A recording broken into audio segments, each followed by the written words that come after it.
From friendship and a gilded cage to true love in a fortress of security.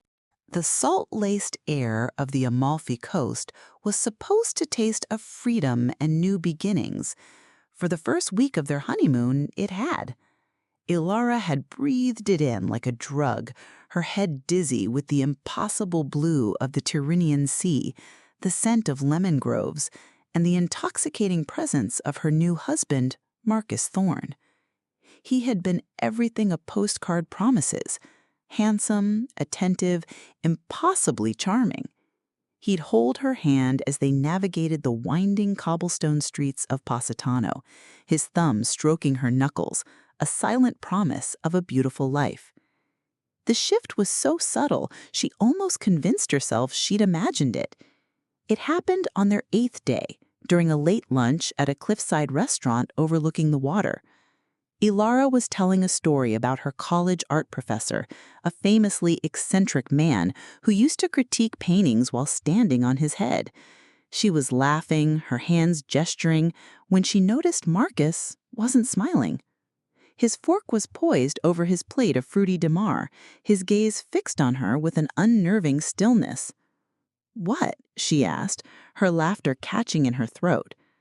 "You're making a scene, Elara," he said, his voice a low murmur that didn't carry to the other tables. It was as cold and smooth as the marble tabletop. "I'm just telling a story." She glanced around. No one was looking at them. An elderly Italian couple nearby was deep in their own quiet conversation. "You're loud," he stated, not as an observation, but as an indictment. "Your hands are flailing all over the place. People are staring." They weren't. She knew they weren't. But the certainty in his voice planted a seed of doubt. She slowly lowered her hands to her lap, the warmth of the sun suddenly feeling like a spotlight. "I'm sorry. I got carried away. Just try to have a little more decorum. You're a thorn now. It means something."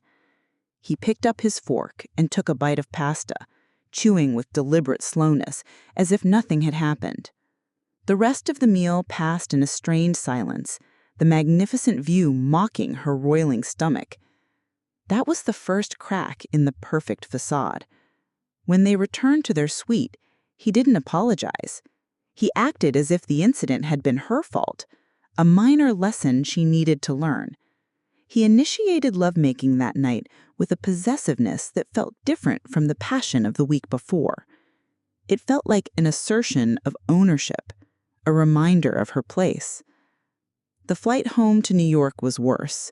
She'd tried to strike up a conversation with the woman sitting next to her, a friendly tourist from Australia. After a few minutes, Marcus, in the aisle seat, reached across and placed a heavy hand on Elara's knee, squeezing just hard enough to be a warning. When the woman turned away, Marcus leaned in, his breath hot against her ear. "Do you have to broadcast our entire life story to every stranger you meet?" he whispered, his voice laced with venom that terrified her. "Have some self-respect." She spent the remaining 6 hours of the flight staring at the blank screen of the seat back in front of her, a cold dread coiling in her gut. This wasn't the man she had married.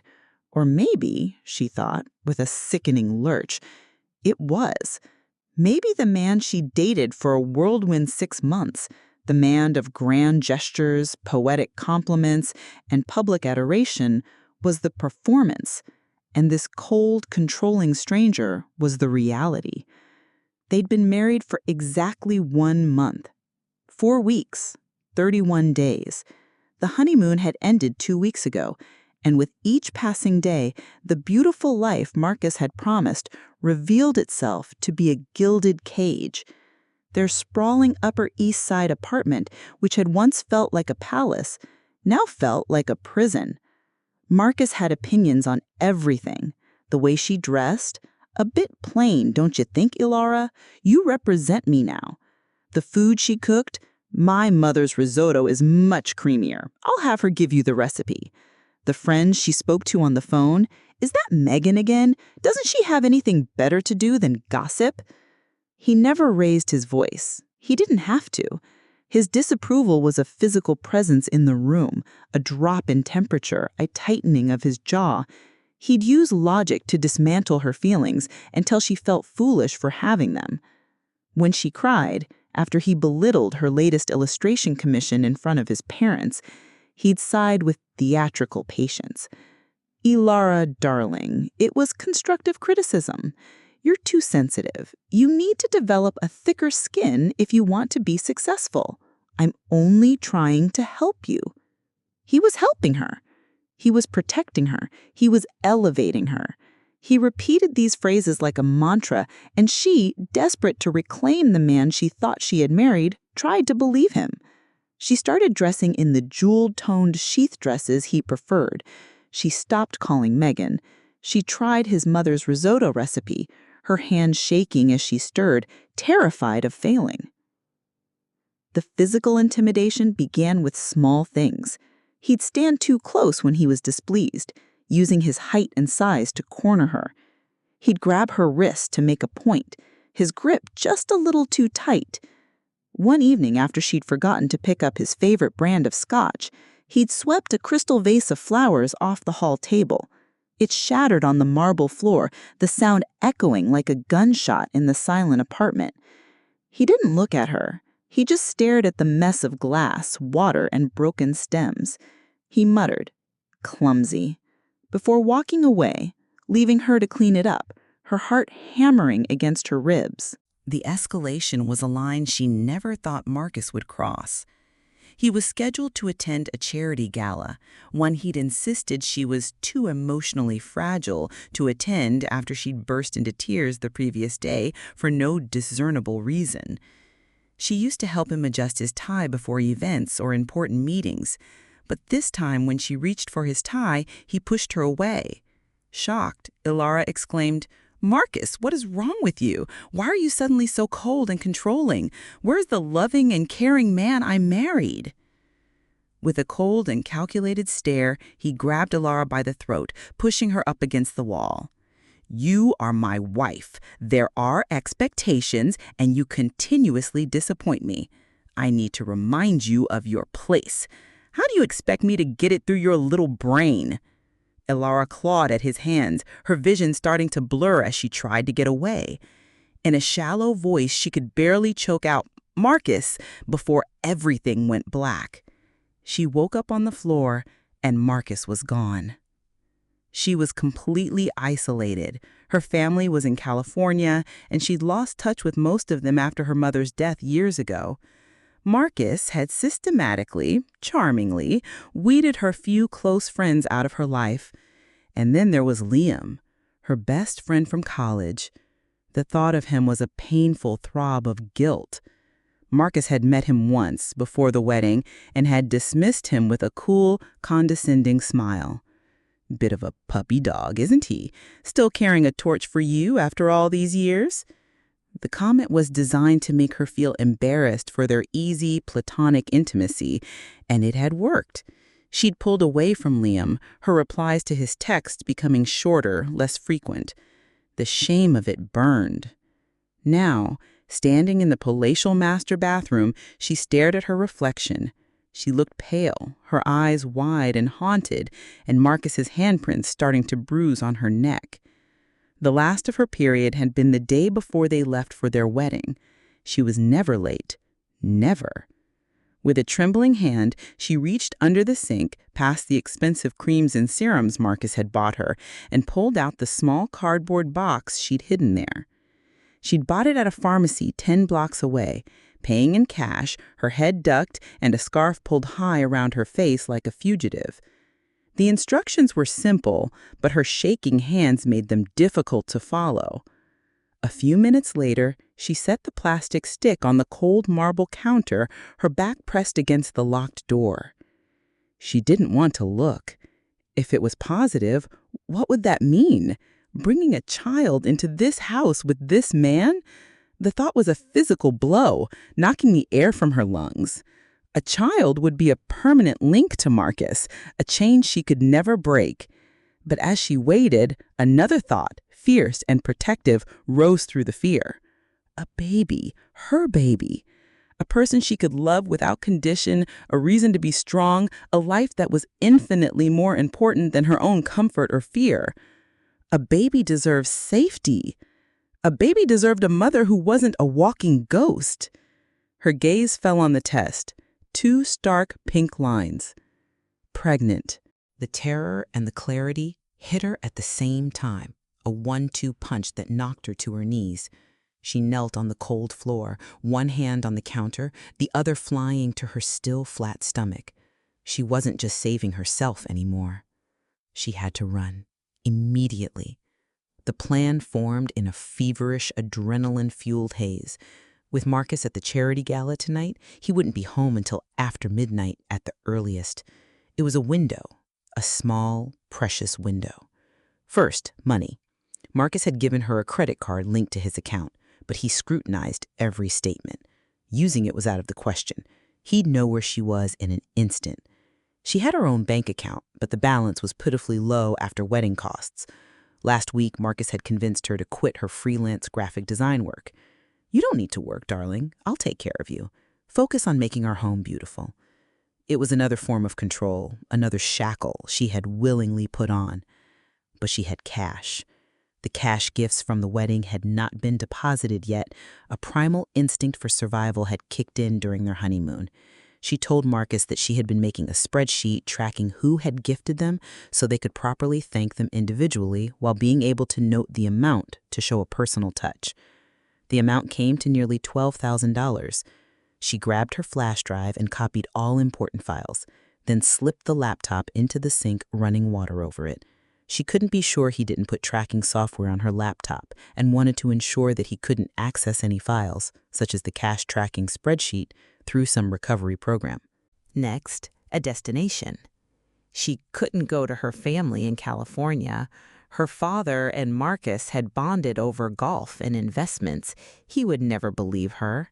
He'd tell her she was being dramatic and send her straight back. There was only one person who had never judged her, who had always been her anchor, who Marcus had correctly identified as her staunchest ally, and therefore his greatest threat. Liam.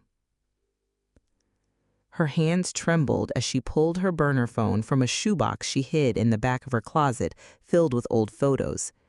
She'd bought it at the same time as the pregnancy test, a cheap, untraceable flip phone for an emergency she hadn't even let herself define until now. He lived in Seattle, the other side of the country, a world away. He was a lead developer for a major gaming company, successful in a way that had always quietly impressed her. They used to talk for hours on the phone about everything and nothing. The silence of the last couple months felt like a chasm. What if he was angry? What if he didn't want to hear from her? She pushed the doubt away. She had to try. She dialed the number she knew by heart. It rang 3 times, each one a lifetime. "Hello?" His voice. It was so blessedly familiar, so warm and steady, it brought tears to her eyes. "Liam?" she whispered, her own voice cracking. There was a pause, then, "Ellie? Is that you? Are you okay? You sound—" "I'm not okay," she sobbed, the words tumbling out. "Liam, I'm so sorry I haven't called. It's not what I thought. It's bad. It's really bad." "Okay, Ellie, okay. Just breathe," he said. His voice instantly shifted from surprise to focused. He'd always called her Ellie. No one else did. "Where are you? Are you safe right now?" "I'm at the apartment. He's out for the night. Liam, I have to leave. I have to get out of here tonight." "Okay, come here," he said without a moment's hesitation. The unwavering certainty in his voice was the calm she needed right now. "Are you sure? I don't want to be a burden. I don't have much money." "Ellie, stop. Don't even think about that. Just get here. Do you have a way to buy a plane ticket without him knowing?" "I have cash." "Good. Go to the airport, JFK or LaGuardia. Look for the next flight out to Seattle Tacoma International. Don't book it online. Pay cash at the counter. Leave your real phone there. Turn it off and leave it on the bed. Can you do that?" He was thinking tactically, logically. It was exactly what she needed. Yes, I can do that. Okay, the second you have a flight number and an arrival time, text me from this phone. I'll be there. I don't care if it's 3 in the morning. I'll be there. Liam, she started, her gratitude a thick lump in her throat. Just get here, Ellie. We'll figure out the rest later. Be safe. He hung up. She stared at the phone, the words, "Just get here, Ellie," echoing in her mind. It was a lifeline. She moved with a purpose she hadn't felt in a year. She grabbed a duffel bag, not a suitcase. A suitcase was too memorable. She threw in a few pairs of jeans, sweaters, the college sweatshirts from the back of the closet Marcus hated, underwear, and the minimum toiletries. Nothing he had bought her, nothing that felt like it belonged to this life. She took envelopes of cash and the burner phone and her sketchbook, her art, the one piece of herself she had managed to keep hidden.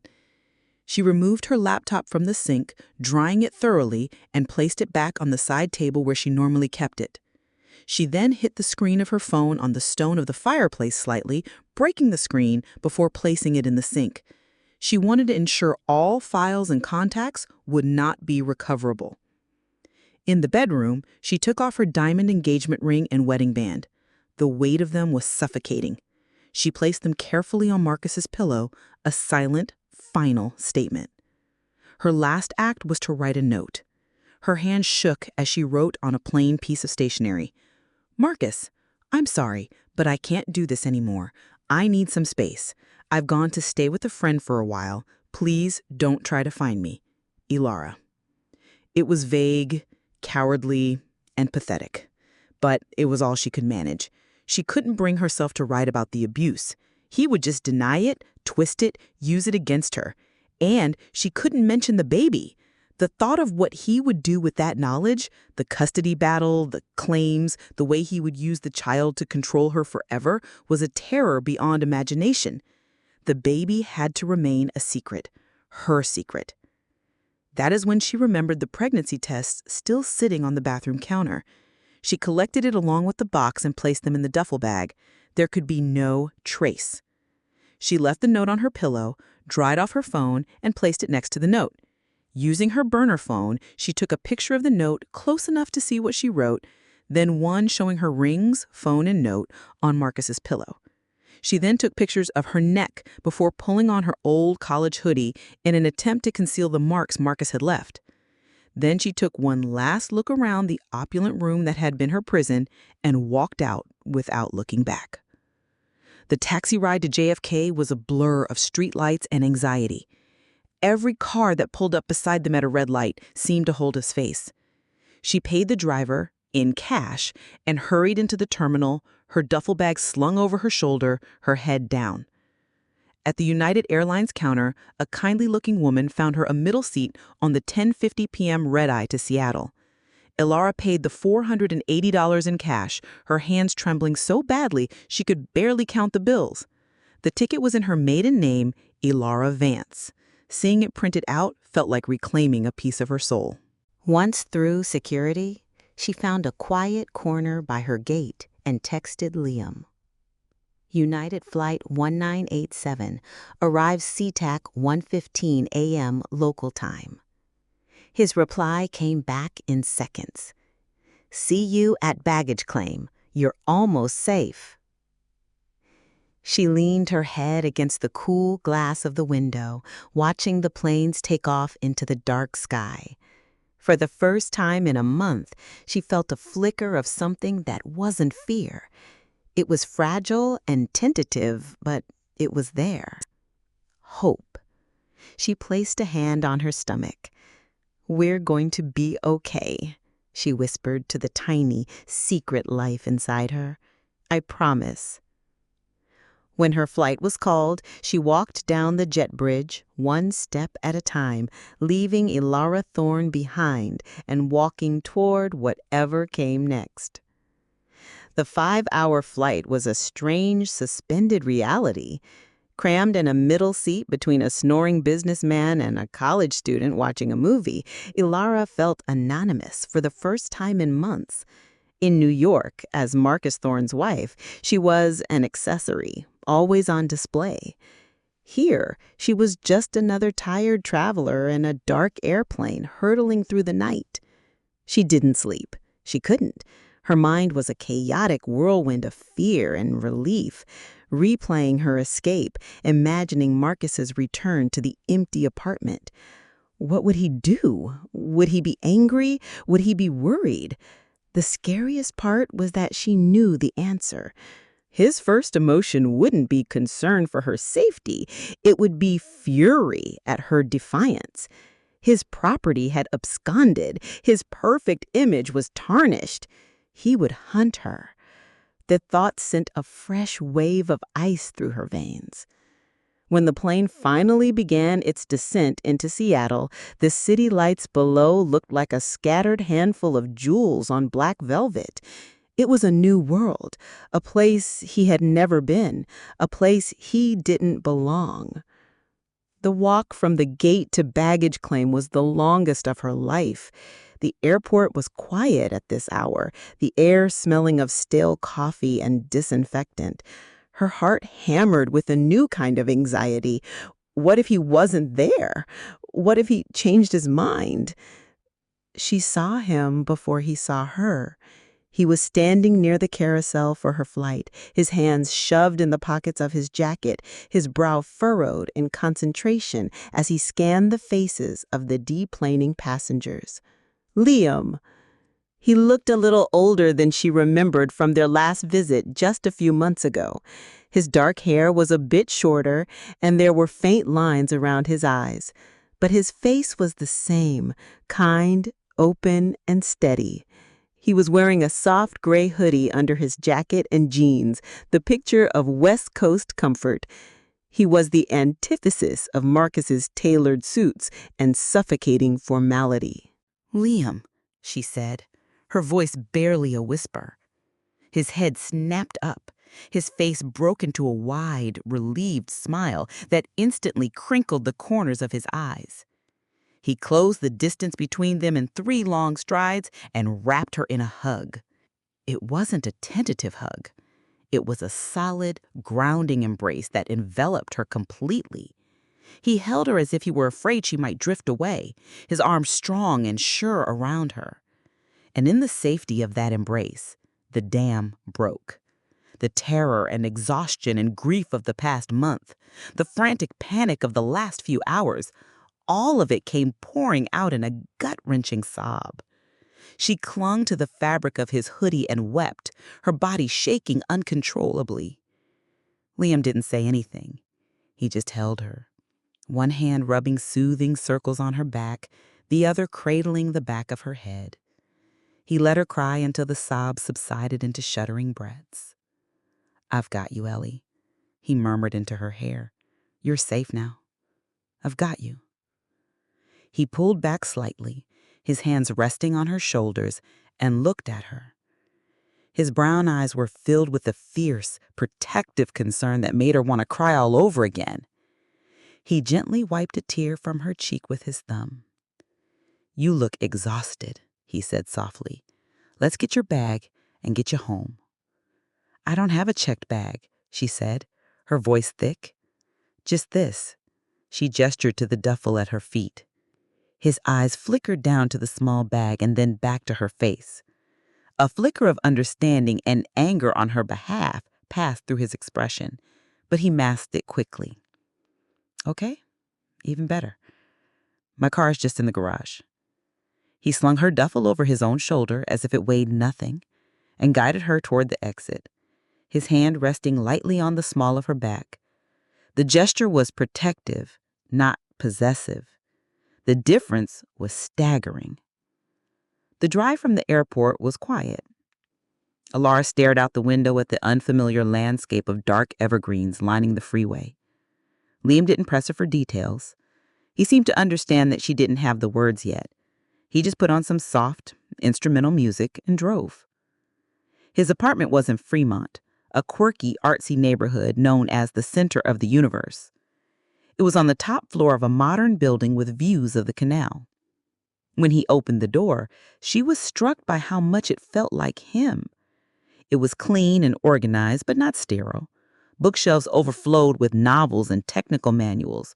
A high-end gaming PC sat on a sleek desk in the corner, and a well-loved acoustic guitar was propped against the wall. It was a home, not a showroom. Okay, so grand tour, he said, his voice gentle. Living room, kitchen, bedrooms and bathroom down the hall, and this is your room. He led her to the master bedroom. It was simple, with a comfortable-looking queen bed already turned down, a lamp on the nightstand casting a warm glow. A stack of fresh towels sat on the dresser, and the personal touch, a bouquet of stargazer lilies on the nightstand. He remembered and went out of his way to have them waiting for her. "I figured you wouldn't want to talk much tonight," he said, setting her duffel bag down. "So just rest. Sleep as long as you want. There's food in the fridge, water by the bed, and snacks in the nightstand. The ensuite bathroom is through the other door. The bedroom door has a lock. Use it if it makes you feel safer. I won't bother you." The thought of a locked door, a space that was entirely hers, was a luxury she couldn't have imagined 12 hours ago. The consideration in his voice, the way he was trying to anticipate her needs without being intrusive, was overwhelming. "Liam," she said, her voice trembling again, "thank you. I don't know how I can ever thank you, but I cannot take the master. I'm sure this was your room. I don't want to displace you." "You don't have to thank me, Ellie," he said, his expression serious. "We're friends. This is what friends do. As for the bedrooms, I want to make sure you feel safe, and I just need a bed, so it was a no-brainer. I'm just so glad you called me." He hesitated at the door. "Get some sleep. Seriously. The world will still be here tomorrow, and we'll face it then. Together." He gave her a small, reassuring smile and quietly closed the door. She heard the soft click of his own bedroom door down the hall a moment later. Elara walked over to her door and twisted the lock. The solid thunk of the bolt sliding into place was the most beautiful sound she had ever heard. She leaned her forehead against the cool wood of the door and took a deep, shuddering breath. She was exhausted to the bone, but sleep still felt far away. Her mind was too wired. She unpacked her few belongings, placing her sketchbook on the nightstand like a talisman. She changed into some fresh clothes, putting on another one of her old, soft college sweatshirts. It smelled faintly of her past, of a girl who was hopeful and free. She sat on the edge of the bed and placed a hand on her stomach. The baby. In the panic of the escape, it had been an abstract concept, a catalyst. Now, in the silence of this safe room, it felt real, a tiny, secret flicker of life. She was pregnant and homeless, a fugitive from her own life. But for the first time in a long time, she wasn't terrified. She was determined. She had made it. They had made it. She crawled into bed, the sheets clean and cool against her skin. She curled onto her side, one hand protectively over her abdomen, and closed her eyes. For the first time in a month, she fell asleep without the fear of who was sleeping beside her. She slept without dreaming of shattered glass or cold, dismissive eyes. She just slept. Elara slept for 14 hours. When she finally woke, the room was filled with the gray, diffused light of a Seattle afternoon. For a disorienting moment, she didn't know where she was. The unfamiliar ceiling, the quiet hum of traffic from a distant street, the scent of coffee brewing, it all rushed in at once. Then she remembered. She was at Liam's. She was safe. She swung her legs out of bed, feeling groggy but more rested than she had in weeks. A note was slipped under her door. "Ellie, figured you'd be out for a while. I'm working from home today, so I'm here if you need me, but I'll stay out of your hair. There's coffee, and I picked up some stuff for breakfast/lunch. Help yourself to anything. My home is your home. L. His handwriting was a familiar, slightly messy scrawl. The phrase, "my home is your home," lodged in her throat. Marcus had always called the apartment my house. She opened the bedroom door to find a pair of slippers Liam had left on the other side, another knowingly gesture. He had remembered that her feet were always cold. She slipped them on and padded down the hall to the kitchen, her movements tentative. She half expected to be admonished for making too much noise. The apartment was silent except for the soft, rhythmic tapping of a keyboard coming from a room at the end of the hall. Liam's office. In the kitchen, she found a pot of freshly brewed coffee, a carton of orange juice, eggs, bread, and a bowl of fresh fruit on the counter. It was a simple, thoughtful spread. She poured herself a mug of coffee, her first in weeks. Marcus had insisted she switch to a specific, bitter green tea he preferred, and the warm, rich taste felt like a small act of rebellion. She sat on a stool at the kitchen island, nursing the mug, and let herself simply exist in the quiet. There were no eggshells to walk on, no hidden moods to decipher. There was just the gentle light, the sound of Liam working, and the feeling of peace. An hour later, Liam emerged from his office, stretching his arms over his head. He smiled when he saw her. Look who's awake. Did you sleep okay? Like the dead, she admitted. Thank you, Liam, for everything. The food, the room. It's the least I could do.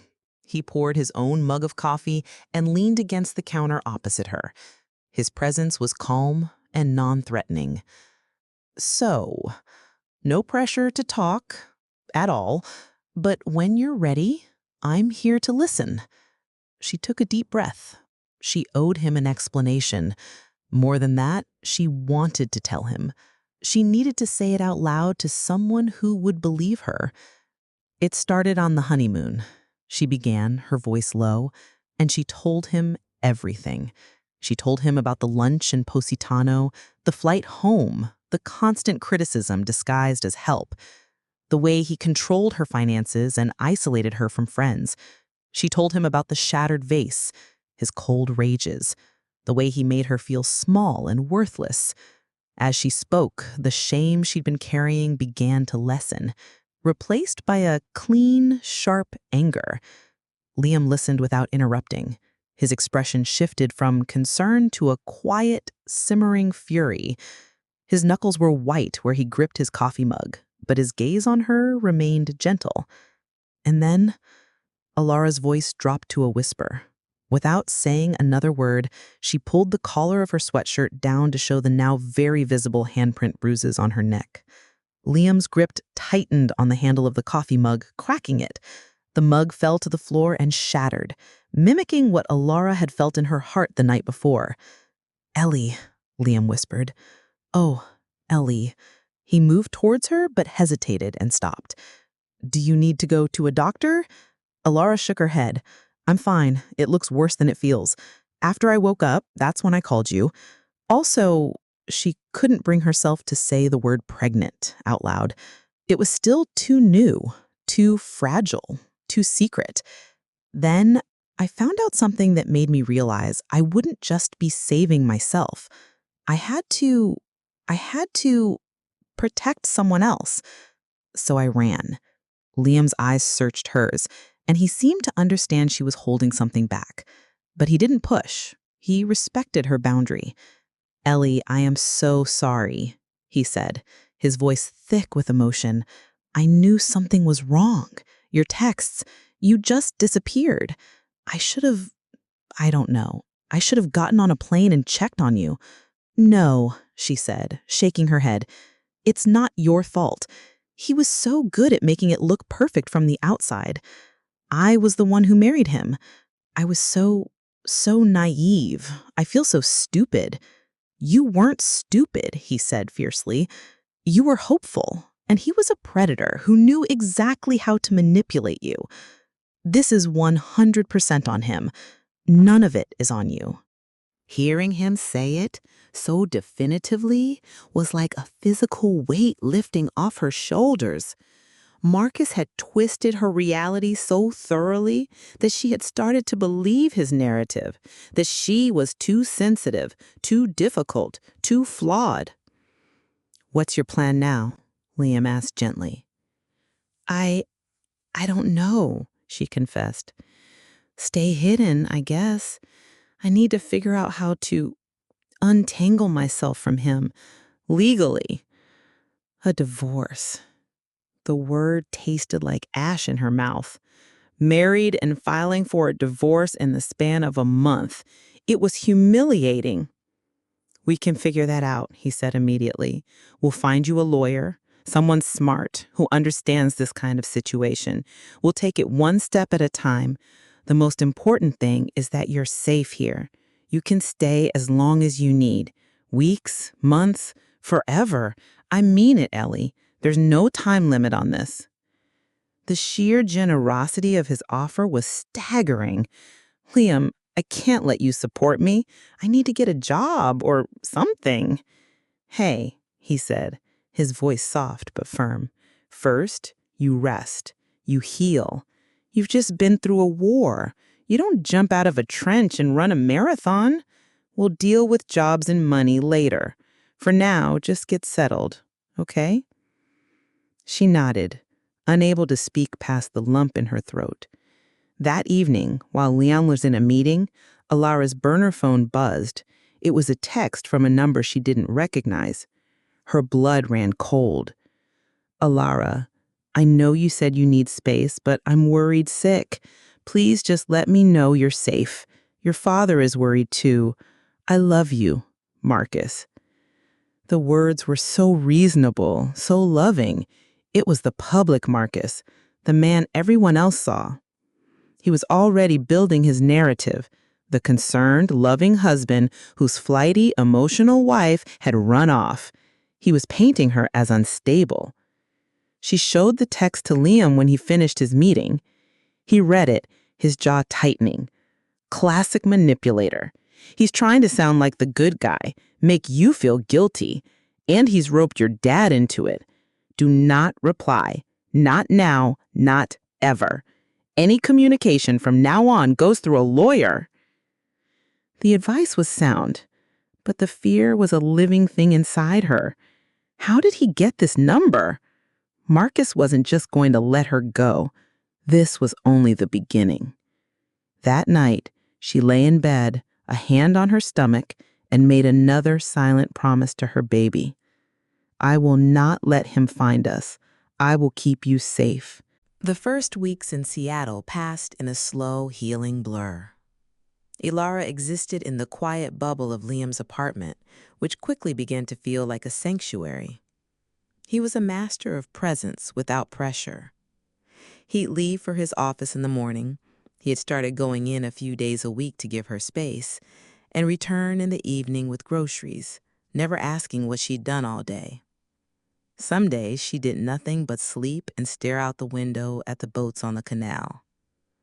On other days, a small spark of energy would return.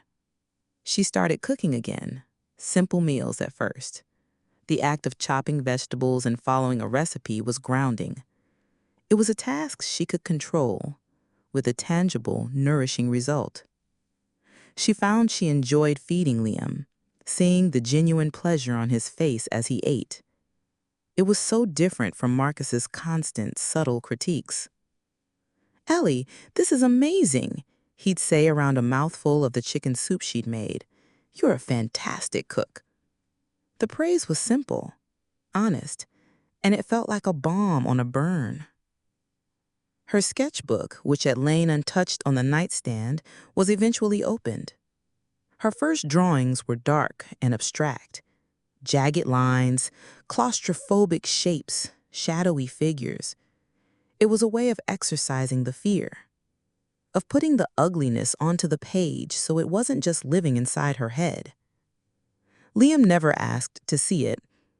But he saw her drawing, and the next day, a brand new set of high-quality drawing pencils and a fresh sketchbook appeared on the kitchen counter. There was no note. They were just there.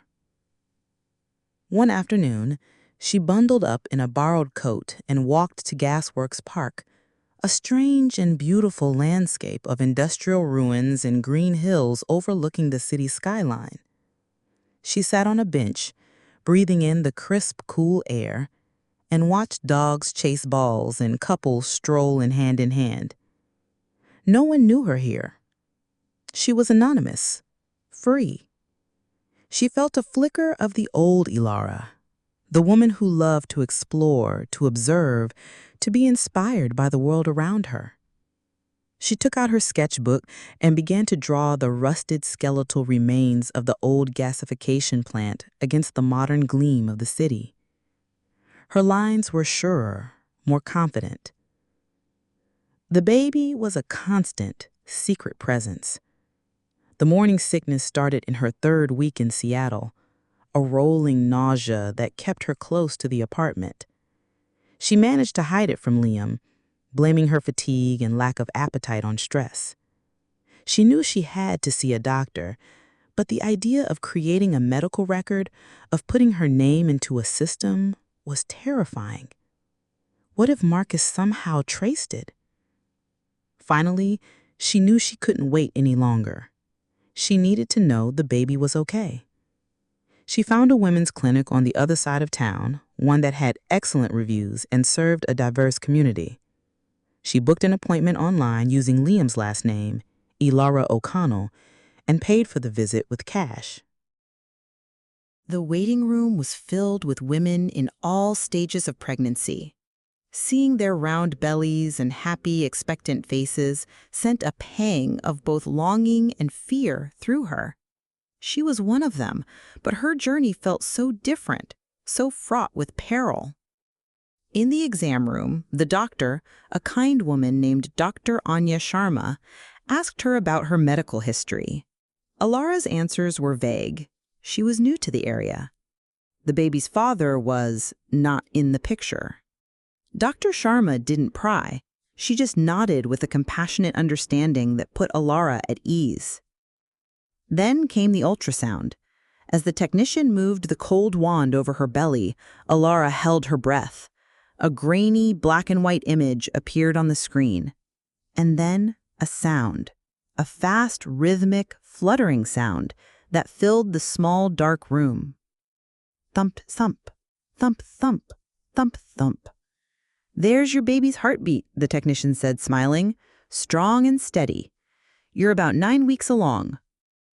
Tears streamed down Elara's face. It was real. It wasn't just a secret or a catalyst. It was a life, a tiny, perfect, fighting life with a strong, steady heartbeat. In that moment, her resolve hardened into something unbreakable. She would do anything, fight anyone, to protect that sound. She walked out of the clinic, clutching the blurry ultrasound photo like a holy relic.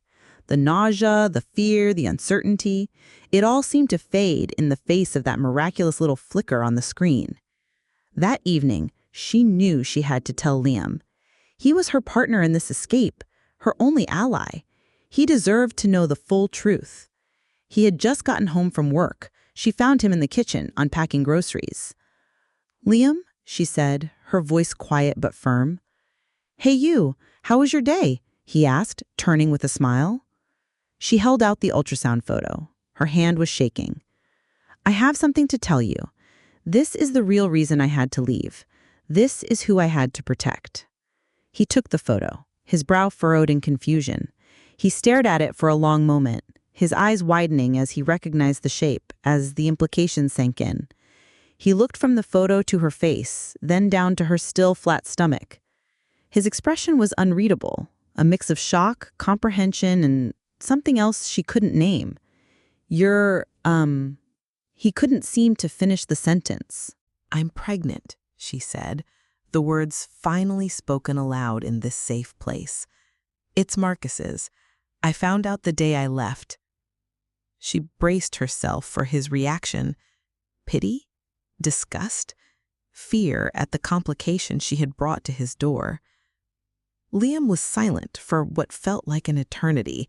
He carefully placed the photo on the counter. He looked at her, and his eyes weren't filled with pity or fear. They were filled with a profound, aching sadness for her. "Oh, Ellie," he said, his voice rough with emotion. He stepped forward and pulled her into a hug, this one even gentler than the one at the airport. He just held her, his chin resting on the top of her head. "Okay," he whispered into her hair. "Okay. That doesn't change anything. It just means we have to be smarter. It just means I have to take even better care of you." She sagged against him, relief washing over her so powerfully her knees felt weak. He wasn't pushing her away. He was pulling her closer. "The divorce," she said, her voice muffled by his shirt. "I have to file for divorce before I start to show, before he could ever find out and use the baby against me." He pulled back, his hands on her shoulders, his gaze steady and determined. "You're right," he said. "First thing tomorrow, we find you a lawyer. The best damn shark we can find. We're going to get you free, Ellie. Both of you." Finding a lawyer felt like the first offensive move in a battle she had only been defending. Liam, with the methodical precision of a software architect, spent the next morning researching top-rated family law attorneys in Seattle who specialized in contentious divorces and cases involving domestic abuse. He narrowed it down to 3, and on his lunch break, they made the calls together, with Liam doing most of the talking, vetting them like he was hiring a new engineer for his team. They chose a woman named Jessica Albright. Her website described her as a compassionate advocate with a core of steel. She had a reputation for being fierce in protecting her clients, particularly women in vulnerable situations. When Liam explained the bare bones of the situation, a recent short-term marriage, a controlling husband, and a client who had fled across the country and needed to file for divorce with absolute discretion, Jessica's assistant scheduled a consultation for the following afternoon. Walking into the law office felt both terrifying and empowering. The firm was located in a downtown skyscraper, a world of glass and steel that felt a universe away from the cozy quiet of Fremont. Elara's hands were clammy, her heart thudding a nervous rhythm against her ribs. Liam walked beside her, a quiet, solid presence. He had taken the afternoon off work, insisting he come with her for support. Jessica Albright was in her late 40s, with sharp, intelligent eyes, a no-nonsense haircut, and a warm, reassuring smile, despite her determined, fierce eyes. She listened intently as Elara, with Liam's occasional encouragement, recounted her story for the second time. She left out the pregnancy. For now, that was on a need-to-know basis, and Jessica didn't need to know yet. She just needed to know that Elara wanted out, fast, and with no forwarding address. When Elara finished, Jessica leaned back in her leather chair, her fingertips steepled. "He sounds like a classic narcissist with controlling tendencies," she said, her tone matter-of-fact. It was a diagnosis, not a judgment. "The good news is that your marriage is very short. You live in a no-fault state, as is New York, which is where you'll have to file since that was your marital residence. The grounds will be irretrievable breakdown of the relationship. Simple. Clean." "But he won't make it simple," Elara said. "He'll see this as a challenge. He won't want to let me go." "His wants are irrelevant in the eyes of the law," Jessica said, a flicker of steel in her gaze. "But you're right. He can make it difficult. He can drag it out, demand mediation, contest the terms. Our goal is to make it more appealing for him to sign than to fight." "How do we do that?" Liam asked, leaning forward. "We ask for nothing," Jessica stated. "You were married for a month. You're not entitled to significant assets or alimony, and fighting for it would be a long, ugly battle. We draft a simple settlement agreement. You walk away with what you came with. He keeps what he came with. You ask for no spousal support. You effectively tell him, I want nothing from you except to be free of you. For a man with an ego like his, the idea of winning, of keeping all his money and assets, is often more attractive than a protracted public fight that might make him look bad. It made perfect, sickening sense. Marcus would see it as her admitting defeat, crawling away with nothing. He would get to keep his perfect image and all his money. It was a bitter pill to swallow, but freedom was worth more than any asset. And how do we do this without him finding out where I am? Elara asked, her voice trembling slightly. All communication will go through my office. We'll use a P.O. box of our New York office for any official mail. The divorce petition will be served to him by a professional process server. You will never have to see him or speak to him. He will have no address for you but our New York office. I will be your firewall. Elara felt a wave of relief so profound it almost made her dizzy. A firewall. That's what she needed. There is one risk, Jessica added, her expression serious. He could hire a private investigator. If he's as wealthy and controlling as you say, it's a strong possibility. You'll need to be careful. Low profile, cash for most transactions. Be mindful of your digital footprint. The word sent a chill down Elara's spine, but it was followed by a surge of resolve. They could do this. She hired Jessica on the spot, using a chunk of the wedding cash and the money Liam had insisted on lending her, refusing to hear any arguments about it. With a chuckle, he said, "Pay me back in soup." They walked out of the office and into the gray Seattle afternoon. "A firewall," Elara said, testing the word. "I like that." "Me too," Liam said, his hand briefly touching her arm. "You did great in there, Ellie. That was a huge step." That night, the first official volley was fired. Jessica's office emailed the divorce petition and settlement agreement to Marcus's lawyer, a name Elara had provided from a prenuptial agreement she'd been forced to sign. A process server was scheduled to deliver the hard copies to Marcus's office the next day. The waiting was excruciating. Elara jumped every time Liam's phone buzzed, but her phone remained silent. The texts from Marcus had stopped a week or so ago. The silence was more unnerving than the messages. What was he thinking? What was he planning? 2 days later, Jessica called. The papers were served. His lawyer has been in touch. As expected, Mr. Thorne is deeply saddened and blindsided by this action and wishes to reconcile with his beloved wife. Elara snorted. "Beloved wife? He doesn't even like me." "It's posturing," Jessica said coolly. "His lawyer has requested that you both enter mediation to discuss the possibility of reconciliation before proceeding with the divorce." "No," Elara said immediately. "I will not see him." "I assumed as much. I've already informed them that reconciliation is not on the table and that you will not be attending in-person meetings. Any mediation regarding the settlement can be done through counsel. Now, we wait for their next move." The next move came a week later. It wasn't from his lawyer. It was an email that bypassed Jessica and came directly to Elara's personal email account, one she hadn't checked since she left. She opened it with a sense of dread.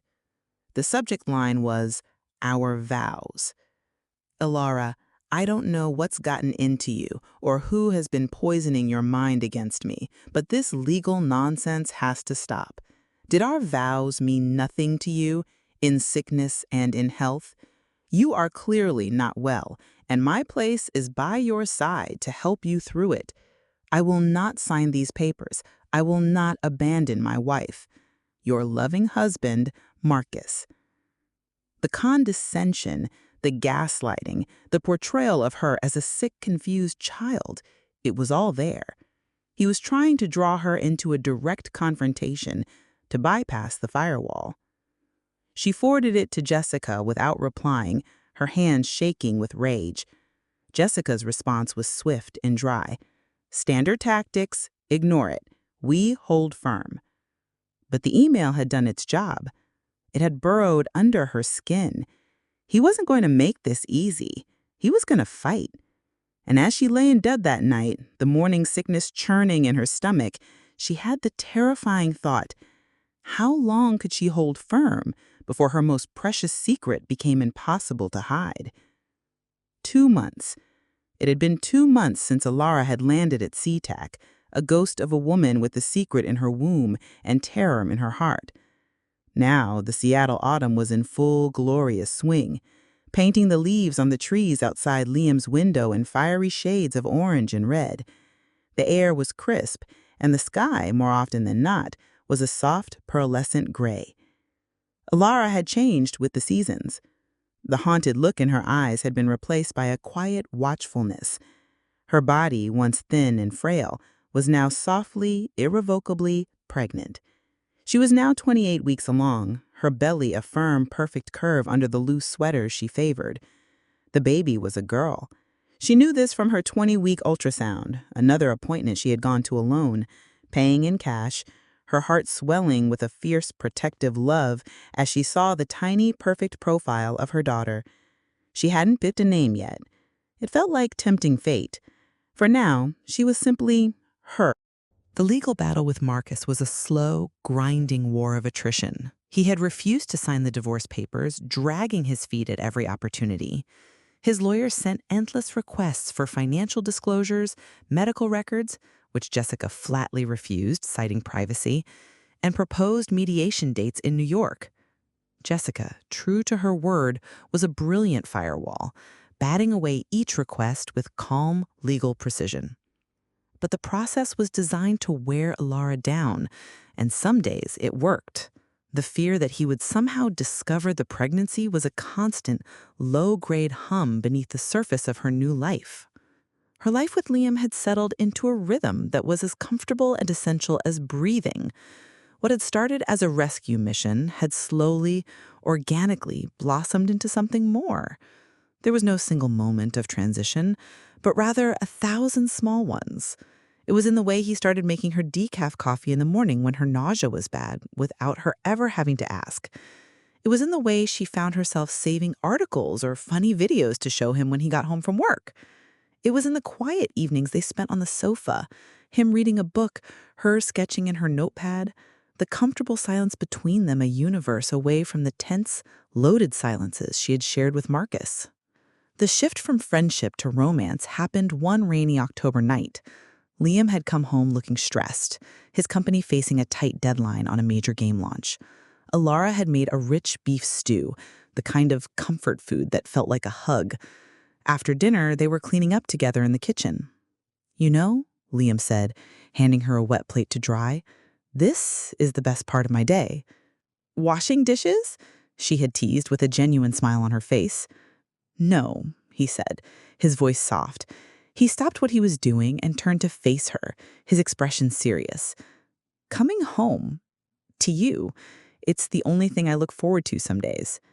Her breath caught.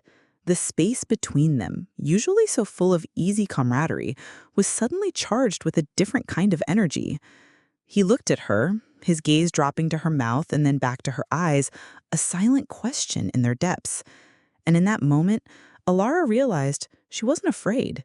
She wasn't thinking of Marcus. She was thinking that she wanted Liam to kiss her more than she had wanted anything in a very long time. He must have seen the answer in her eyes, because he leaned in slowly, giving her ample time to pull away. She didn't. She met him halfway. The kiss was nothing like Marcus's kisses, which had always been about possession and demand. This was gentle, tentative, and full of a profound, unspoken tenderness. It was a question and an answer all at once. When he pulled back, he rested his forehead against hers, his hands cradling her face. "Ellie," he breathed, "I think I'm falling in love with you. I think I have been for a long time." Tears welled in her eyes, but for the first time and forever they were tears of happiness. I think I'm falling in love with you too, she whispered. Their relationship changed after that, but in the most natural way possible. He moved his things from the guest room back into the master bedroom. He would kiss her goodbye in the morning and hello the moment he walked in the door. He started talking to her belly, his voice soft and full of wonder, as he told their daughter about his day or read her a paragraph from a book on astrophysics. He was deliriously, unapologetically excited about the baby, about their baby, as he had started to call her. He was the father in every way that mattered. But the closer they grew, the more the threat of Marcus loomed. Their happiness felt fragile, a beautiful glass sculpture that could be shattered at any moment. The scare came on a Tuesday. Elara had an appointment with Dr. Sharma. Liam had insisted on coming with her for the first time, wanting to hear the baby's heartbeat for himself. They were in the waiting room, Liam's hand resting protectively on her knee, when Elara's burner phone vibrated with a call from Jessica. She never called unless it was important.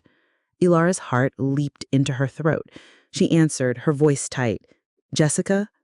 "Elara, I don't want you to panic," Jessica began, which of course made her panic instantly.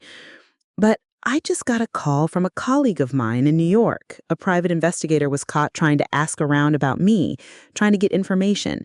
The police were called to trespass him, and my colleague was able to hear a name given to the officer. Thorne." The world tilted. "What kind of information?" Elara whispered. Liam squeezed her knee, his face instantly alert and grim. "He was asking about me and what office I currently work out of. He was inquiring about my license in the state of Washington. I'm licensed in 6 states, but he only inquired about Washington." Ice. Pure liquid ice flooded Elara's veins. He remembered Liam. He was looking in the right place. "How?" she managed to ask. "The PI is good," Jessica said. "He probably pulled your old phone records, social media connections from before you shut them down. He's connecting the dots. The colleague I spoke to gave him nothing, of course, but the fact that he's asking, that he's narrowed his search to Seattle, it's a problem. What do we do? For now, you lay low. I mean, really low. No more appointments at that clinic for a while, no more walks in the park. Get another new burner phone, then stay inside. He might have someone on the ground in Seattle already. A photograph of you, pregnant, would be the smoking gun Marcus needs to turn this divorce into a parental rights nightmare." The nurse called her name. "Elara O'Connell?" She felt Liam's hand tighten on hers. "Jessica, I have to go. I'll call you later." She hung up, her body trembling. "What is it?" Liam asked, his voice low and urgent. "He's looking for me here," she whispered, her eyes wide with terror. "He knows about you. He has a PI in Seattle." They stared at each other in the bright, cheerful waiting room, surrounded by pregnant women and their partners. Their safe little haven, their carefully constructed world, was about to be breached. The war had just arrived on their doorstep. The nurse's cheerful call of Elara O'Connell was a gunshot in the silent, terrifying bubble that had just formed around them. Liam's hand tightened on her knee, a grounding force. He looked at her, his jaw set, his eyes communicating a clear message. We will handle this, one step at a time. She nodded, a tiny, jerky movement, and stood up, her legs feeling like lead. She walked into the exam room with Liam a half step behind her, a silent guardian at her back. The routine felt surreal. Her blood pressure was taken, her weight was checked. Dr. Sharma came in, her smile as warm as ever, oblivious to the storm raging inside her patient. "Everything looking good?" the doctor asked, pulling up Elara's chart. "Yes," Elara managed, her voice thin. "Just feeling a little anxious today." "Completely normal at this stage," Dr. Sharma said reassuringly. "Let's have a listen to the little one, shall we? That always helps." She applied the cool gel to Elara's stomach and pressed the Doppler wand to her skin. A moment of static, and then the room filled with that miraculous galloping sound. Thump, thump, thump, thump. The baby's heartbeat, strong, fast, and utterly oblivious to the danger her mother was in. Liam, who had been standing stiffly by the wall, seemed to melt. He moved to the side of the exam table and took Elara's hand, his eyes fixed on the machine, as if he could see the sound. He squeezed her hand, his thumb stroking the back of her hand. Tears pricked Elara's eyes. This perfect, vibrant life was the reason for all of it. It was the reason she had to be so very, very careful. The journey home from the clinic was a masterclass in paranoia. Every car that followed them from more than a block, every person walking down the street who gave them a passing glance, became a suspect. Liam drove with a focused intensity, his eyes constantly checking his mirrors. Elara sat beside him, one hand resting on her belly, her gaze scanning the sidewalks. The familiar streets of Fremont, once a symbol of her freedom, now felt like a hunting ground. Halfway home, Liam made a quick stop. He directed Elara to stay in the car. He tossed Elara's phone in the trash at a convenience store before going inside and purchasing a new phone for her, as Jessica instructed. Liam's phone was unlisted and very secure. After his company had a security breach a couple of years ago, they had required the security protocol for all employees that had access to proprietary company data on their cell phones. He once joked that even the CIA would have a hard time getting anything from his phone, so if he ever got into a car accident, there would be no way for emergency services to track his location to save him. Elara, don't worry. Remember, my phone is secure and my apartment is owned by my friend with no written lease. All utilities are in his name. He is already aware of the situation and knows to deny knowing either of us. Rent is paid with a direct deposit sent from my company to him, so that makes it even harder to trace, since the funds do not go to my account. My address on record is still my old apartment, and my mail goes to the P.O. box registered with my old address. It will be harder to track where we actually are. Liam owned an apartment on the other side of town and had recently moved before Elara called him the night she fled New York. There had been a fire in one of the apartments below his, and it was determined Liam's was no longer structurally sound. The reconstruction had been delayed significantly due to the insurance companies fighting over who was liable and for what. When they finally got inside the apartment and the door was locked behind them, they both let out a breath they hadn't realized they were holding. "Okay," Liam said, his voice low and steady as he tossed his keys onto the counter. He was already in problem-solving mode. "He's not getting to you, to either of you. We're going to make this place a fortress." The next 48 hours were a blur of activity. Liam, the meticulous developer, approached their security with the same methodical logic he applied to coding. He ordered a top-of-the-line smart security system online for same-day delivery. He installed a camera with a wide-angle lens in the peephole of their front door, linking it to their phones. He replaced the standard lock with a keypad deadbolt, eliminating the need for keys that could be lost or copied. He programmed a complex code that only he and Elara knew. He spent an afternoon applying a mirrored privacy film to the large living room windows. From the outside, they were now opaque, reflecting the gray Seattle sky. From the inside, they could still see out, but the light was dimmer, the view slightly distorted. The sanctuary had officially become a bunker.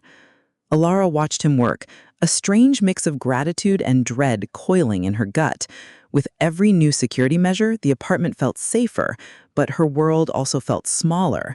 It was a gilded cage of a different sort, but this time, the bars were built of love and protection, not control and malice. Liam wasn't locking her in. He was locking the world out. The difference was everything. The romance that had bloomed in the quiet safety of their haven didn't wither under the pressure. It intensified, honed by the shared crisis. Their love became a quiet, defiant act in their self-imposed confinement. Liam started working from home full-time, his desk set up in the corner of the living room so they could be in the same space. He would bring her a cup of herbal tea in the middle of the afternoon, his hand lingering on her shoulder. She would read aloud to him from her novels while he cooked, her voice a soothing counterpoint to the tense silence. Their nights were their own. They'd curl up on the sofa, Elara's back pressed against his chest, his hands wrapped protectively around her belly, both of them feeling the baby kick and flutter. "She's a soccer player," he'd murmur into her hair. "She's a dancer," Elara would reply, smiling. In these moments, with the security system armed and the curtains drawn, Marcus and his faceless PI felt a world away.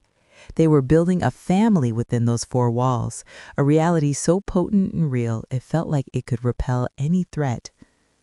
The divorce war, however, raged on. A week after the PI scare, Jessica called with a new development. "His lawyer is playing hardball," Jessica said, her voice crisp over the speakerphone. Liam sat beside Elara, his hand holding hers. "They're filing a motion to compel you to attend a deposition in New York.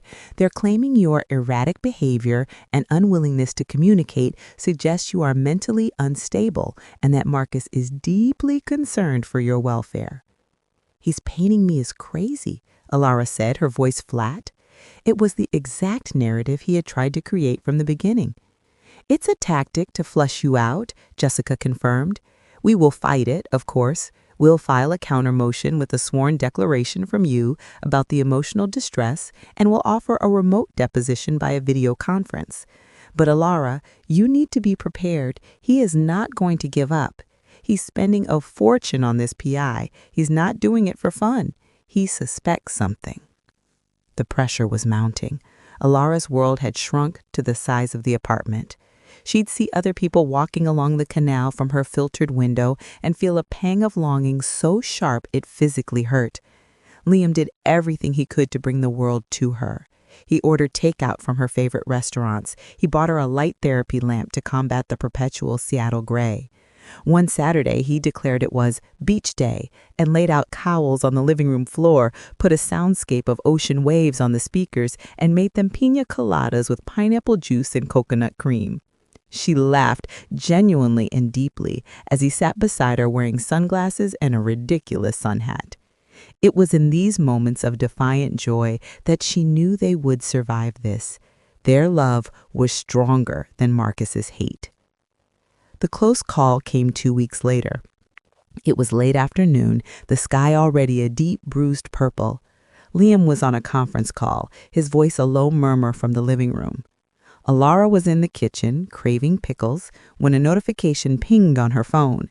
It was from the new security camera. "Motion detected at your front door."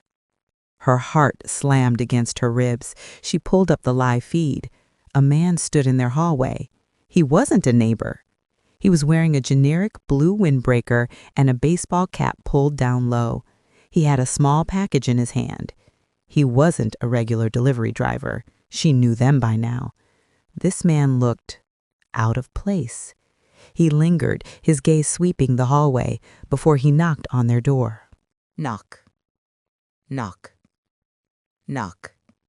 The sound was thunderous in the quiet apartment. Elara froze, her hand flying to her mouth. Liam's conference call went silent. She saw him look up, his eyes meeting hers across the room, his face a mask of sudden, cold alert. He muted his microphone and gestured for her to stay silent. On her phone screen, she watched the man. He knocked again, harder this time. He leaned in, trying to peer through the new peephole, not realizing a camera was peering back at him. He waited for a full minute, his stillness radiating a predatory patience. Then he placed the small package on the floor, turned, and walked away down the hall, disappearing from view. Liam slowly let out a breath and unmuted his call. "Sorry about that, team. Bit of noise outside. Where were we?"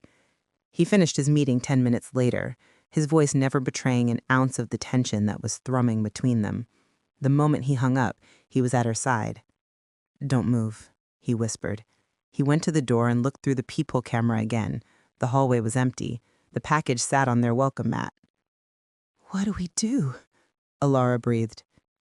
"We do nothing," Liam said, his voice grim. "We don't open the door. We don't touch it. It could be anything, a pretext to see if someone's home, a listening device, a tracker." They stood there staring at the image of the innocuous-looking brown package on her phone screen. It was a Trojan horse, a physical manifestation of the enemy sitting just inches from their door. The fortress had been tested, and outside, somewhere in the city, the man in the blue windbreaker was reporting back to Marcus. The hunt was getting closer. The war wasn't just on paper anymore. It was at their door. They watched the package on the security feed for 3 hours. It sat there, a small brown cube of menace. Every footstep in the hall, every elevator ding sent a jolt of adrenaline through Elara. Liam sat with her on the sofa, his laptop open but untouched, his arm a solid weight around her shoulders. They didn't speak much. There was nothing to say that their tense silence didn't already scream. Finally, just after 8 o'clock, the building's nightly cleaning crew came down the hall. A man pushing a large trash receptacle stopped, looked at the package, glanced at their door. Liam used the intercom. "Steve, please dispose of that package, thanks." Steve shrugged, tossing it into his bin. It was gone. The threat was neutralized, but the message had been delivered. "We know where you are." Liam let out a long, slow breath. "Okay." He stood up and began to pace the small living room, a caged energy emanating from him. "That's it. New rules." Elara looked up at him, her heart sinking. She knew what was coming. "You don't leave," he said, his voice flat and absolute. "Not for any reason. I'll get the groceries, I'll pick up any prescriptions, I'll take out the trash. The door stays locked, and you don't open it for anyone, not even if it's the fire department, unless you and I have a verbal confirmation first. Understood?" She nodded. The word understood lodged in her throat. She understood perfectly. She was under house arrest for her own safety. The freedom she'd felt in Seattle had been an illusion, a brief, beautiful interlude before the prison walls went up again. But this time, her jailer was a man who loved her, and that was a torment of a different kind.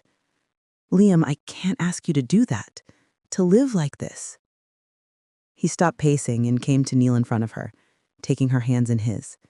His face was earnest, his eyes fierce with a love that humbled her. "Ellie, listen to me. This isn't you asking. This is me telling you. This is my one job right now. It is my only job, keeping you and this little girl safe. Everything else is just noise. We're in the last quarter of the game. We just have to hold the line until the clock runs out." The ticking clock was the baby. They were both acutely aware of it. Elara was entering her 3rd trimester. Soon, a trip to the hospital would be unavoidable. The divorce had to be finalized before then. Their new reality was stark. Liam became her tether to the outside world, a hunter-gatherer returning to the cave each day. His departures were fraught with tension. Elara would watch him on the security feed until he was out of the building, her breath held until she got his text, all clear. His returns were a relief so profound it felt like surfacing for air after being held underwater. To combat the creeping claustrophobia, they created routines. They exercised together in the living room, following yoga videos online. They cooked elaborate meals, turning their small kitchen into a culinary playground. Liam bought her a massive canvas and a set of acrylic paints, and she began to work on her first large-scale piece since college. She poured all her fear, her anger, and her defiant hope onto the canvas. It became a swirl of deep blues and stormy grays, pierced by a single brilliant slash of sunrise yellow. It was a painting of her life. The next legal move came from Jessica. "I filed our response to their motion," she informed them over a 3-way call.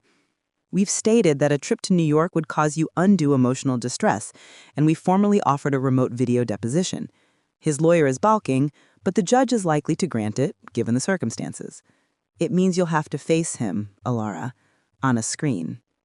The thought was terrifying, but it was also a spark. The idea of facing him, not as a cowering wife, but as an adversary with a steel-spined lawyer by her side, felt like an opportunity. "There's more," Jessica continued. "His PI's tactics give us an opening. The stunt with the package, the fact that he's actively having you followed, we can frame this not as the actions of a concerned husband, but as a campaign of harassment and intimidation. We're going to use his own aggression to prove your case. When you speak at this deposition, you are not a victim. You are a woman who escaped a dangerous situation and is now being stalked. You are calm, you are rational, and you are resolute. Do you understand?" "I understand," Elara said, and for the first time she felt a sliver of power over Marcus. The deposition was scheduled for 2 weeks later. Liam helped her prepare, not by coaching her on what to say, but by helping her build a mental fortress. They role-played. He would be Marcus, spouting the same chillingly logical, gaslighting phrases her husband used. "You're being too sensitive, Elara. This is a simple misunderstanding. I just want to make sure you're okay. You haven't been yourself." At first, her old instincts kicked in. She would shrink back, her voice would waver, but Liam would stop her. "Nope. Breathe, Ellie. Remember who you are now. You're not in that apartment anymore. You're here. You're safe. Answer the man." She got stronger with each attempt. Her answers became firmer, her gaze more direct. She learned to pause, to breathe, to let his manipulative words hang in the air and evaporate, rather than letting them seep into her skin. The day of the deposition, the apartment was thick with tension. Liam set up her laptop in his home office, positioning a neutral painting behind her as a backdrop. He placed a glass of water by her hand and a small smooth stone he'd found on one of his walks. "For grounding," he said. Jessica appeared on screen first, looking sharp and confident in a dark blazer. "Ready, Elara?" Elara took a deep breath. "Ready." Then the other window popped up. There was Marcus's lawyer, a slick man in a pinstripe suit. And there was Marcus. He was in his home office, the one with the mahogany bookshelves and the view of Central Park. He wore a cashmere sweater and a look of deep, sorrowful concern that was so masterfully executed it made Elara's stomach turn. He was every inch the wronged, loving husband. His eyes, however, were as cold as she remembered. The moment he saw her, his mask flickered. A flash of surprise, then possessive anger crossed his face before he smoothed it over. She didn't look like the broken, fragile thing he expected. Dressed in a simple, dark blue blouse, her hair pulled back neatly, her face calm, she looked formidable. And, critically, the camera was framed from the chest up, her pregnant belly completely hidden from view.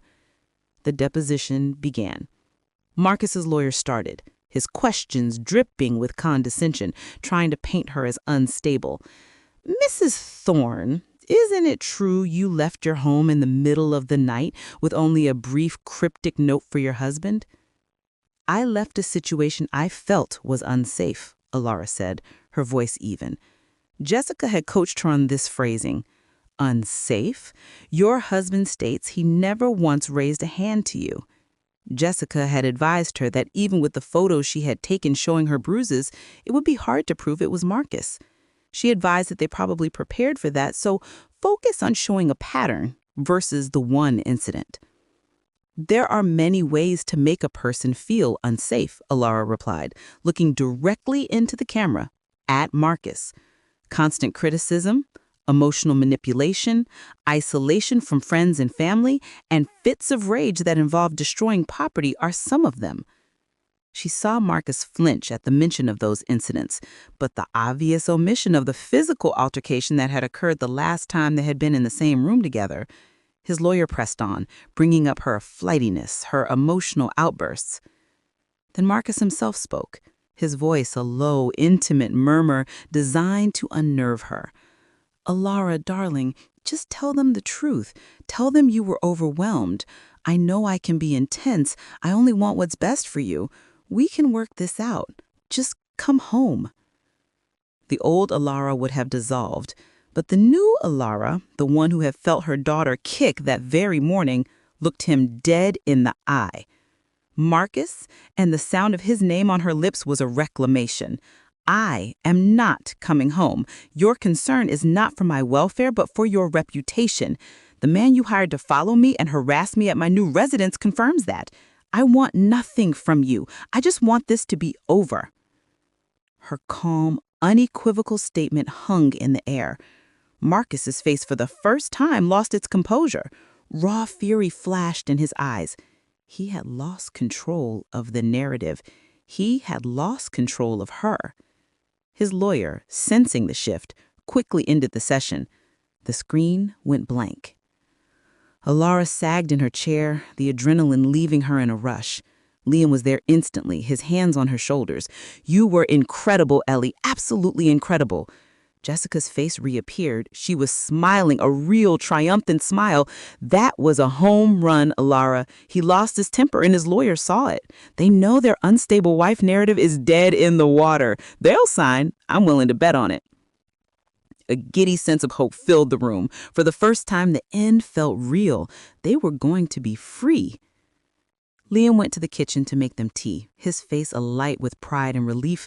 Elara moved to the living room, standing in front of the window, looking out at the sliver of the world she could see. They did it. Then, her burner phone buzzed. It was a text from an unknown number. Not Jessica, not Marcus. Her blood ran cold. With a trembling finger, she opened it. It wasn't a message. It was a photograph. The photo was taken from a distance, grainy, clearly from a telephoto lens. It was of Liam leaving their building that morning carrying a bag of groceries. That wasn't the horrifying part. The horrifying part was the photo that followed it, sent seconds later. It was a picture of her from right now. She was standing by the living room window, her hand resting on her belly, looking out at the rain. The privacy film on the window had failed. With the lights on inside and the sky dark with rain, a powerful lens had seen right through it. She was silhouetted, her features indistinct, but her profile was unmistakable. The gentle slope of her back, the curve of her hair, and the full, round, undeniable shape of her pregnancy. The final text came a moment later. You have something that belongs to me. This changes everything. The phone slipped from Elara's trembling hand, clattering onto the hardwood floor.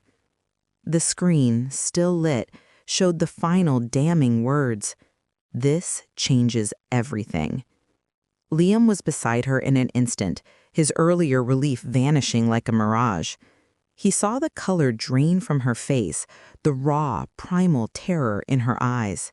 He followed her gaze to the phone on the floor, picked it up, and saw the pictures. The photo of him, the silhouette of her, the undeniable proof of their most precious secret. His hand clenched around the phone, his knuckles turning white as Elara almost fell onto the couch. The privacy film. His idea. His failure. A wave of guilt and white-hot fury washed over him, so potent it made him dizzy. Ellie. He knelt before her, his voice rough. He tried to take her hand, but she flinched away, wrapping her arms around her stomach as if she could physically shield the baby from Marcus's sight. He sees me, she whispered, her voice a strangled gasp. He can see me right now. The apartment, their fortress, suddenly felt like a glass box. Every window was a hostile eye. Every shadow held a hidden lens. The safety they had built was an illusion, shattered by a single click of a camera. Liam didn't hesitate. He grabbed her hand, pulling her gently but firmly to her feet. Get in the bathroom, away from the windows, now. He half led, half carried her into the windowless guest bathroom, the only truly secure room in the apartment, and shut the door. He flicked on the light, and in the small, enclosed space, her panic was a living entity, bouncing off the tiled walls. She was hyperventilating, her eyes wide and unfocused. "Breathe, Ellie," he said, his voice low and commanding, cutting through her terror. He put his hands on her shoulders. "Look at me. Breathe with me." He took a slow, deliberate breath, and another, until her ragged gasps began to even out. "He'll take her," she sobbed, burying her face in his chest. "Liam, he'll take my baby." "No," he said, his voice a raw promise against her hair. "He will not. I will burn the world down before I let him lay a hand on either of you." He held her until the trembling subsided. Then he picked up her burner phone and dialed. Jessica Albright answered on the second ring. "He knows," Liam said, his voice devoid of all warmth, a blade of cold steel. "He has a picture of Elara, pregnant." There was a moment of charged silence on the other end of the line. When Jessica spoke, her voice was grim, stripped of its earlier triumph. Send it to me. Now. Liam did. A minute later, Jessica's voice came back, colder than before. Okay, this is what he was waiting for. This is his leverage. The gloves are off. His next move will be to file for an emergency custody order and to establish paternity. He'll claim you're unstable, that you absconded with his unborn child, and he'll use this photo as proof. So what do we do? Elara asked, her voice shaking but clear. The adrenaline was morphing from panic into a fierce, cold resolve. We stopped playing defense, Jessica said, and the shift in her tone was palpable. The compassionate advocate was gone, replaced by the shark. He thinks he has the ultimate weapon. We need to find something bigger, something that makes him a risk, not just to you, but to a child. Something that a judge would see as a character flaw so profound it would make them question giving him any parental rights at all. His anger, Elara said immediately. That night? Your word against his, Jessica countered. We need more. We need a pattern. Men like Marcus don't start this behavior with their wives. They practice. I'm hiring an investigator, the best. His name is Frank Maddox. Ex-NYPD, specializes in digging up the secrets wealthy men think they've buried. I'm going to turn him loose on Marcus Thorne's entire life. We're not just looking for leverage in a divorce anymore. We're building a case to prove he is an unfit father. The words unfit father hung in the air. It was a declaration of total war. The weeks that followed were the most agonizing of Elara's life. Liam moved them to a hotel that his friend owned, so it was easy to use an alias and no financial transactions to be traced. Elara's phone was messengered to Jessica's office, so the location couldn't be traced. Liam took a leave of absence from work and left his phone at home. They took a taxi to the airport and bought tickets to Houston, went through security before turning around and leaving the airport. They took another taxi to the hotel. Liam's friend had provided 2 new phones that were waiting for them when they got to their room. The world outside ceased to exist. As predicted, Marcus's lawyer filed the motion to establish paternity and requested an emergency hearing. Jessica countered, delaying, buying them time. The legal battle was a flurry of paperwork and threats, a storm raging just outside their door. Elara's due date loomed, a finish line that was both a promise and a terror. Liam found a midwife who agreed to sign an NDA, and she moved into the adjoining room just in case. Elara was 35 weeks pregnant, then 36. Every twinge, every Braxton Hicks contraction sent a jolt of fear through her. They had a go-bag packed and a plan to get to a hospital on the other side of the city, but the thought of leaving the relative safety of the hotel was nightmarish. The midwife checked on her regularly using the door that adjoined the rooms to avoid unwanted attention. The room service was delivered, even providing for Elara's weird pregnancy cravings. Frank Maddox, the PI, worked silently in the background. Jessica would give them clipped one-line updates. He's making progress. He has a lead. Each message was a tiny flicker of hope in their dark, quiet world. The breakthrough came on a Friday night. Elara was on the sofa, her feet swollen, her sketchbook open but her pencil still. Liam was reading to the baby, his voice a low, soothing rumble against her belly. The phone rang. It was Jessica. I have Frank on the other line, she said, her voice tight with excitement. I'm patching him through. A man's voice, gravelly and with a distinct New York accent, joined the call. Elara? Liam? We're here, Liam said.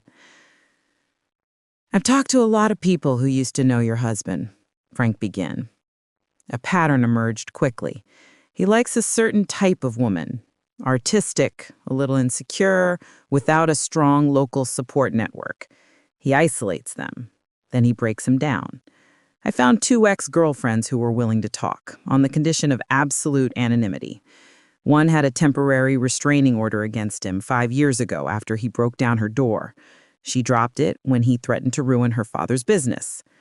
The other moved to Phoenix just to get away from his constant harassment after they broke up. Elara squeezed Liam's hand. This was it. A pattern. That's good, Jessica said. That helps establish his character. It gets better, Frank said. And Elara could almost hear him smile. Marcus doesn't like to be alone.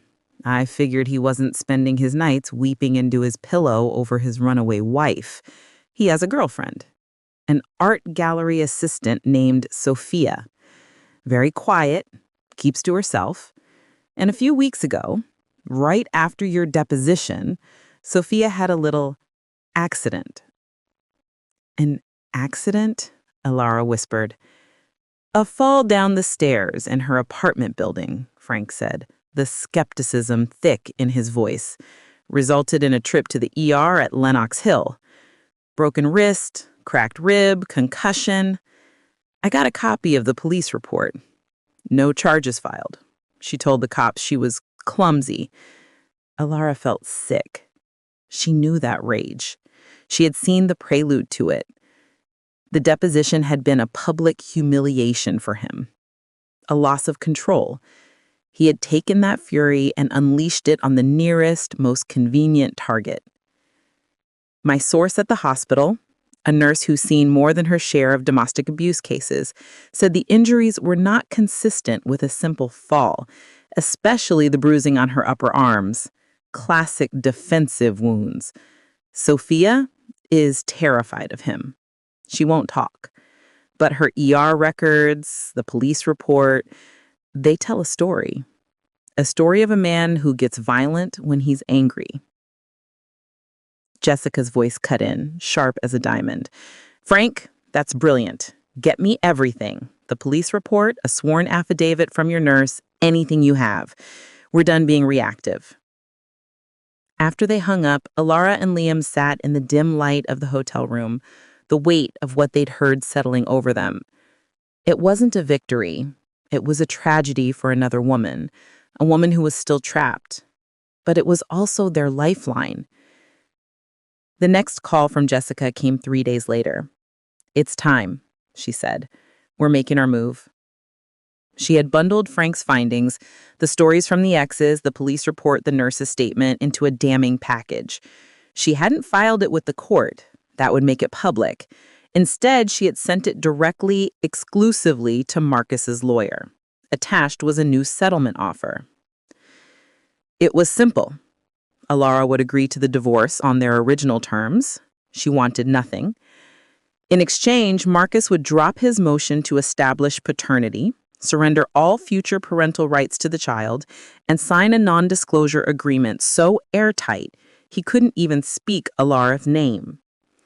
The NDA includes a bonus clause that if he ever attempts to contact you, Liam, your child, or either of your families, either directly or indirectly, then all of the evidence will be provided to the police and courts for violation of the NDA.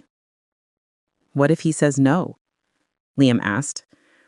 If he says no, she said, her voice dropping to a deadly calm, I file everything with the court as part of our argument for why he should have no contact with this child.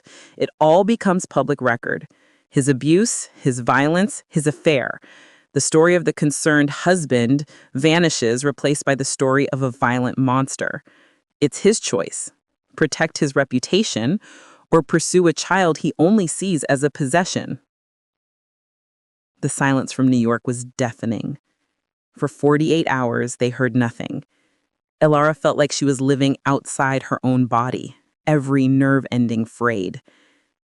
On the third day, at 3:17 p.m., Jessica called. Elara snatched the phone up. He signed, she said. The words didn't even register at first.